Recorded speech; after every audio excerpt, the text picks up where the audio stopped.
mulailah dia terbentuk embrio dan apa itu namanya torpedo. Torpedo ya istilahnya. Oke. Waktu aklimatisasi yang perlu diperhatikan itu adalah ketika memindahkan dari botol ya Pak ya, botol. Itu jangan sampai ke bawah agar. Agarnya. Itu yang perlu diperhatikan.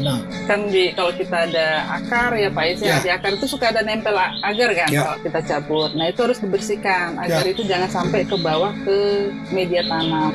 Kalau media ini sebenarnya dari beberapa pilihan media kultur ya kan kita memakai media MS.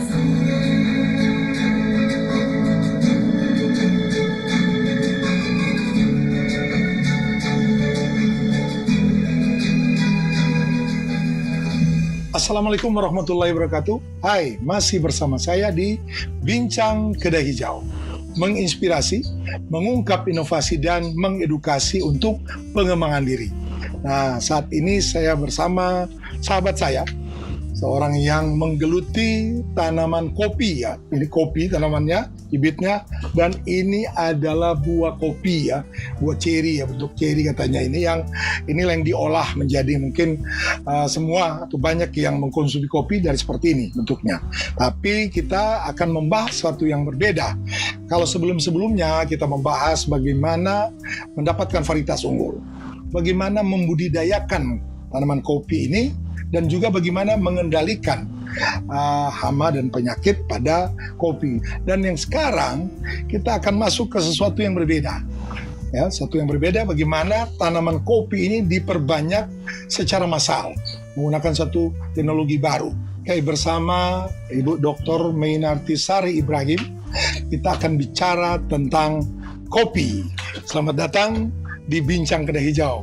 Bu Mei, Bu Mei, ini kopi saya kira satu komoditi yang saya kira terus menjadi komoditi yang diandalkan ya untuk pengembangan ke depan selain komoditi lainnya, komoditi perkebunan. Nah, kita mengenal ada yang kelapa, kakao, ya, karet mungkin. Kopi saya kira satu komoditi yang menarik untuk terus kita kembangkan. Ini Bu Mei, sejak kapan ini mulai tertarik terhadap riset kopi? Kalau dari risetnya sendiri ya Pak ya. Kalau tanaman kopinya kan tentu kita sudah kenal dari kecil biasanya. Kalau dari segi risetnya sendiri itu ketika kita itu tadinya Balai Penelitian Rempah itu dikasih mandat baru, berdasarkan Kementan itu tahun 2011. Kita dikasih mandat tanaman industri. Jadi sejak dari situ periset kita itu diarahkan mulai untuk meneliti tanaman-tanaman industri. Salah satunya itu tanaman kopi. Gitu Pak Is. Dari situ saya mulai meneliti kopi sampai saat ini. Sekarang kita punya pilihan pengembangannya melalui kultur jaringan ya. Nah, salah satu pengembangannya boleh dengan kultur jaringan. Oke, nah ini kalau lihat ini kita punya contoh-contoh ya, Bu Mei di depan. Ini dengan kultur jaringan, kenapa sampai butuh kultur jaringan untuk pengembangan? Ada beberapa keuntungan ya kalau kita menggunakan kultur jaringan. Keuntungannya itu biasanya perbanyakannya bisa massal, bisa massal, tidak tergantung iklim, jadi bisa di ruangan kecil ya. Yang terutama itu adalah bebas sama penyakit. Bebas sama penyakit. Tidak terbawa benihnya itu sama penyakit. Nah, ini sepanjang melakukan riset ini apa yang sudah dihasilkan ini? Dari segi kemajuan, apakah sudah mendapatkan tanaman yang siap untuk dikembangkan selama ini? Sudah, kita sudah sempat menanam, sudah berbuah juga di Gunung Putri ya Pak ya. Itu kita sempat menanam di sana, itu udah umur ada 10 tahun lah di sana. 10 tahun? Sudah berbuah? Sudah berbuah, umur 3 tahun berbuah. 3 tahun berbuah. Nah, seperti apa penampilan dari tanaman hasil kuljar ini? Ya, mungkin dibandingkan dengan yang dari tanaman yang diperoleh dari biji ataupun kalau tadi mungkin yang robusta dari stek akar. Apa ada perbedaan karakter? Kalau secara morfologi tidak ada. Tidak ada. Jadi kalau kita di lapangan itu, kalau kita nanam bibit hasil kultur jaringan dengan yang konvensional ya Pak ya, itu bisa dibilang nggak akan Nggak kelihatan. akan beda, nggak kelihatan ya beda. Nggak kelihatan. Ya, lanjut Bu Mei. Ini saya jadi penasaran ini. Kita punya satu teknologi ya yang tidak biasa, yaitu tanaman dalam botol. Nah, ya penasaran seperti apa ini prosesnya? Kalau di kopi sendiri itu ada proses kultur jaringannya itu bisa dari 2 jalur, dari organogenesis dan embryogenesis. Oke. Ya. Nah, kalau organogenesis somatik sendiri itu berasal dari organ. Jadi bisa dari buku, dari itu. Coba gimana ya. nih? Nah, ini bukunya. Nah, ini kita pakai.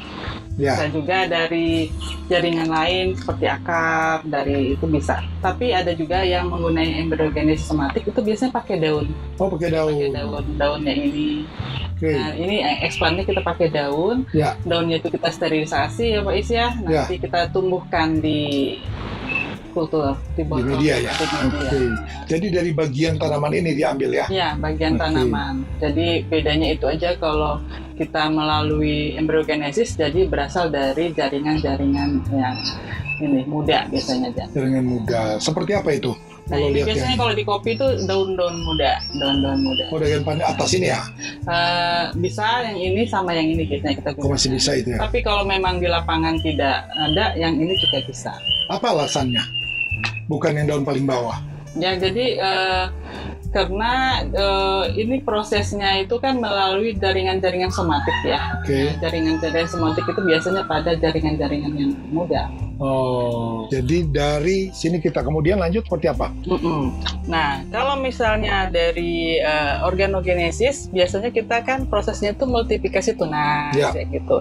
Kalau multiplikasi tunas itu di kopi itu biasanya dari satu buku itu bisa jadi 8 atau 10 tunas. Oke, dari satu buku ini coba gimana? Misalnya buku ini kita ambil, kita potong satu. Nah, ini nanti ditumbuhkan itu jadi bisa jadi 10 tunas. Oh, tunasnya, 10 tunas ya? Multiplikasi tunas. Oke. Tapi kalau dari daun itu biasanya lebih banyak karena kita kaluskan dulu ya Pak Is ya. Oke. Kaluskan dulu dari 1 gram kalus itu bisa 200 sampai 250 tanaman per gramnya. Ini kalusnya dikaluskan kan? Ya. Nah, nanti dari kalus nanti coba ditunjukin tadi. Nih, ini ya kalus. Ya, kalus ini. Oke. Seperti apa? Kalus itu apa maksudnya? Ini kalus itu nanti ini calon-calon embrionya dari sini. Oke. Jadi dari daun ini? Dari daun ini, kebetulan nggak saya bawa yang daun ini potong-potong biasanya, potong persegi, kita taruh ke dalam media. Nanti dari pinggiran daun itu keluar kalus. Oh, kalau kalus itu semacam gumpalan-gumpalan? Nah, kalus itu gumpalan di pinggir daun itu, bekas sayapan. Nah, situ muncul kalus. Kalus itu kita masukkan ke media, subkultur namanya ya, dipindahin ke media baru. Nah, ini kita dapat. Itu pasti terbentuk kalus tadi kalau kita medianya tepat. Kalau yang penting medianya itu sesuai dengan ini. Berarti ada sesuatu yang diberikan di media yang memacu pembentukan kalus. Mungkin itu medianya modifikasinya seperti apa. Oke.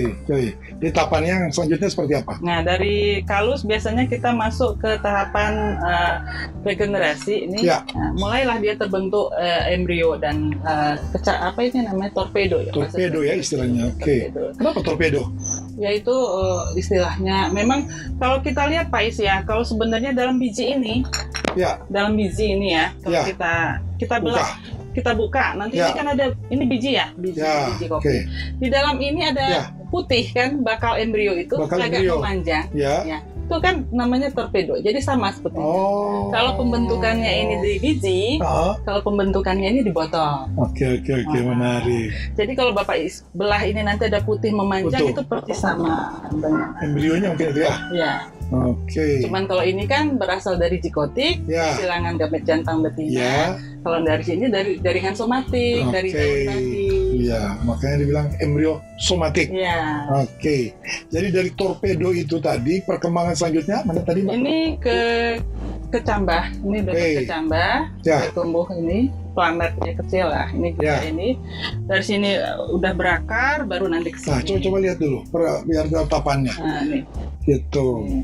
Jadi dari sini tadi. Ya, ini kebetulan ini ada tapannya juga nih. Oke. Ini lebih banyak ya. Oh, oke. Jadi dia udah berakar sendiri. Berakar, Nah, gitu. nanti dia membesar. Ini kan dia pendewasaan planet. Oke, sampai terbentuk seperti ini. Ya, terbentuk seperti ini. Oke. Ya. Nah, dari tahapan tadi kita memasukkan si potongan daun ke media, membentuk kalus. Lanjut tahapan-tahapannya berapa lama nih setiap tahapan? Setiap tahapan. Ya. Biasanya pembentukan kalus itu sekitar 4 bulan. Oh, kalus 4 bulan. Setelah kita memasukkan si daun itu 4 bulan pembentukan sampai optimal kalusnya. Nanti kalusnya, habis itu kita regenerasikan sekitar 3 bulanan. 3 bulan. Jadi ganti media. Ganti media. Oke. Beda media cek pengatur tumbuhnya. Oke. Terus nanti dimasukkan ke media regenerasi, baru nanti pendewasaan. Seperti apa yang sudah dewasa itu? Ya kira-kira begini. Oh, itu yang sudah dewasa. Nah, nanti dewasa ini udah bisa diaklim, kan ada diaklimatisasi namanya ya. Oke, di penyesuaian dengan lingkungan gitu. Nah, untuk bisa siap ke lapangan butuh untuk aklimatisasi ya. Nah, kayak tahapan-tahapan lain yang perlu menjadi perhatian untuk mendapatkan hasil terbaik kultur. Ya, terkadang pas waktu induksi kalus ya Pak Is ya. Induksi kalus kalau kita jalur embryogenesis somatik itu pas pembentukan kalus di jaringan daun. Ya. Itu biasanya kalau medianya belum tepat banget, jadi medianya belum optimum. Kalau saya mungkin ada tahapan-tahapan yang dapat media. Terkadang kita dapat jenis baru kopi misalnya, kita pindah dari dari Arabica ke Robusta itu ada beberapa penggeseran sedikit. Nah, terkadang medianya nggak begitu pas. Itu tidak semua kalus yang terbentuk itu embryogenik. Oh, bagaimana membedakannya? Nah, jadi ada terkadang kalusnya non embryogenik. Nah, bedanya itu kalau kalus embryogenik itu biasanya warnanya krem agak kekuningan. Terus dia remah. Oke. Sekali. Jadi begitu kita angkat pakai skapel atau pincer itu lepas seperti pasir. Oh, lepas dia. Jadi nggak kompak. Kalau kalusnya itu nggak embryogenik, dia kompak. Biasanya dia nyatu. Jadi kalau kita mau misahin pun kita harus potong pakai skapel atau dipisah paksa gitu. Kalau ini dia akan ngeprol sendiri. Oke. Kalau tahapan aklimatisasi apa yang perlu diperhatikan? Waktu aklimatisasi yang perlu diperhatikan itu adalah ketika memindahkan dari botol ya Pak ya, botol. Itu jangan sampai ke bawah agar. Agarnya. Itu yang perlu diperhatikan. Nah, kan kalau kita ada akar ya Pak Is, di akar itu suka ada nempel agar kan kalau kita cabut. Nah, itu harus dibersihkan. Agar itu jangan sampai ke bawah ke media tanam. Karena itu nanti akan jadi sumber mikroorganismenya. Jadi bakteri kan cepat berkembang. Terjadilah kontaminasi. Ya, jadi nanti busuk dianya. Oh, busuk juga iya. Karena dia kan ada bakteri, ada jamur. Kan kalau ini kan kaya banget ya nutrisinya. Jadi begitu kena udara dia akan gampang sekali. Jadi perlu dicuci ataupun dibersihkan? Biasanya dicuci di air mengalir pelan-pelan aja, jangan sampai putus juga akarnya. Udah bersih dari agar. Biasanya kalau mau aman kita pakai sedikit rendam fungisida. Itu untuk ngindarin juga, baru nanti ditanam, disungkup. Selama sebulan kurang lebih. Sebulan ya, itu sudah aman ya? Sudah. Tingkat keberhasilannya berapa persen itu selama Kalau di kopi sudah 85-90%. Wih, luar biasa. Ya, Bu Mei, ini ada yang terlewatkan bagi saya. Bahwa kita tahu tadi ada yang namanya tahapan-tahapannya, kemudian bagaimana kiat-kiatnya. Saya masih penasaran ini medianya, ya, media agar ya istilahnya, atau media apa? Bagaimana ini komposisi media yang dipakai di setiap tahapan yang untuk membuat si makhluk kecil ini bisa bertumbuh dengan baik dan nyaman dia di dalam.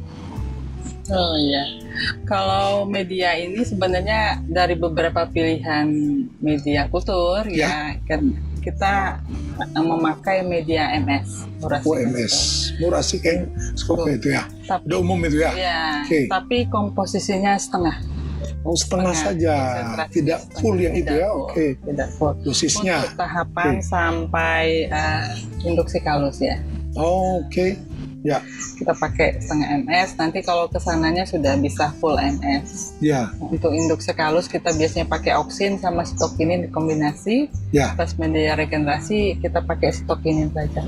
Nah, kalau dihubungkan dengan jenis dan varietas kopi ini sendiri, apakah ada perbedaan media untuk bisa kita gunakan dalam pengembangan varietas kopi yang kita tahu atau jenis kopi ya?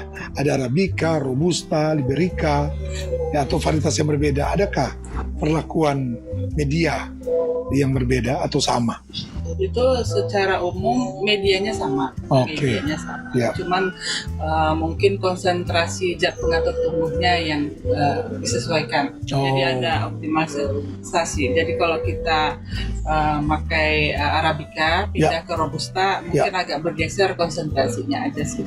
Oke. Sama kalau kita Liberica karena dia daunnya lebih besar-besar biasanya. Oke, betul. Besar-besar. Terus biasanya suka ada keluar fenol juga. Jadi suka ditambahkan polyphenol Ya. mengatasi fenolnya. Oh, ada, gitu ya. Oke. Kalau yang lain biasanya lebih aman. Kalau Arabica sama Robusta biasanya penambahan itu juga aman. Ya, saya kira menarik sekali obrolan kita ya, Bu Mei. Terima kasih banyak ini sudah berbagi Terima informasi, kasih juga. ilmu, jadi tahu kita. Terima kasih Bu Mei. Waktunya untuk berbagi kita di Bincang Kedai Hijau. Ya. Semoga ada episode berikutnya yang membahas tentang perkembangan bioteknologi kopi ini ke depan. Ya, terima kasih. Ya.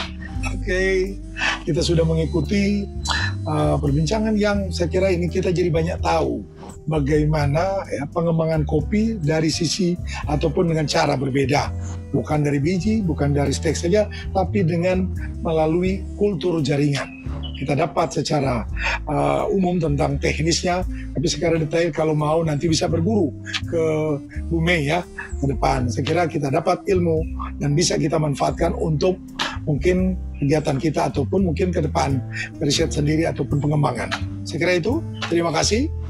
Ciao.